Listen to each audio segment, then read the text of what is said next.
بسم اللہ الرحمن الرحیم۔ جس دن حضرت حسین رضی اللہ تعالیٰ عنہ پیدا ہوئے، حضرت فاطمہ رضی اللہ تعالیٰ عنہ نے اپنے والد حضرت محمد صلی اللہ علیہ وسلم کے پاس پیغام بھیجا۔ اس وقت آپ مسجد نبوی میں تشریف فرما تھے کہ ابا جان آپ تشریف لائیں، میرا بیٹا پیدا ہوا ہے۔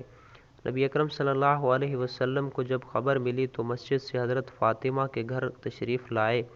وہاں ام فضل صحابیہ رضی اللہ تعالیٰ عنہ موجود تھی۔ انہوں نے حضرت حسین رضی اللہ تعالیٰ عنہ کو اٹھایا اور رسول اکرم صلی اللہ علیہ وسلم کی گود میں رکھ دیا۔ حضرت فاطمہ رضی اللہ تعالیٰ عنہ فرماتی ہیں، ابا جان آپ اس کا نام بھی رکھیں اور اس کو گھٹی بھی لگائیں۔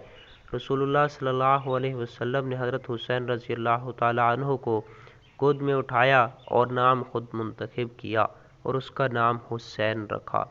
پھر آپ صلی اللہ علیہ وسلم نے حضرت حسین رضی اللہ تعالیٰ عنہ کو گھٹی لگائی، اپنی شہادت والی انگلی کے ساتھ نبوت والا لعاب حضرت حسین کے منہ میں ڈالا اور ان کے لیے دعائیں فرمائیں، دائیں کان میں اذان دی اور بائیں کان میں اقامت پڑھی۔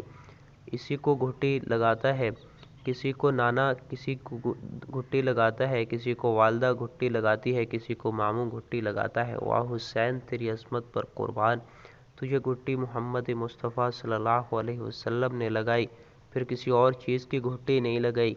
کھجور بھی ڈالی جا سکتی تھی، شہد بھی ڈالا جا سکتا تھا، لیکن رحمت والے نبی نے لعاب کی گھٹی لگائی جو سب سے بابرکت تھا۔ کون سا لعاب؟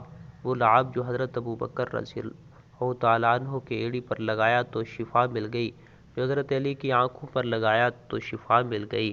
وہ برکت والا لعاب جو مدینے کے کڑوے کنویں میں ڈالا تو میٹھا بن گیا۔ وہ برکت والا لعاب جو آج پیغمبر صلی اللہ علیہ وسلم نے حسین کے منہ میں ڈالا۔ حضرت فاطمہ رضی اللہ تعالیٰ عنہ فرماتی ہیں کہ ایک دفعہ میرے ابا جان نے حضرت حسن اور حسین کو سینے سے لگایا تو آپ نے دونوں کو چوما بھی اور سونگھا بھی۔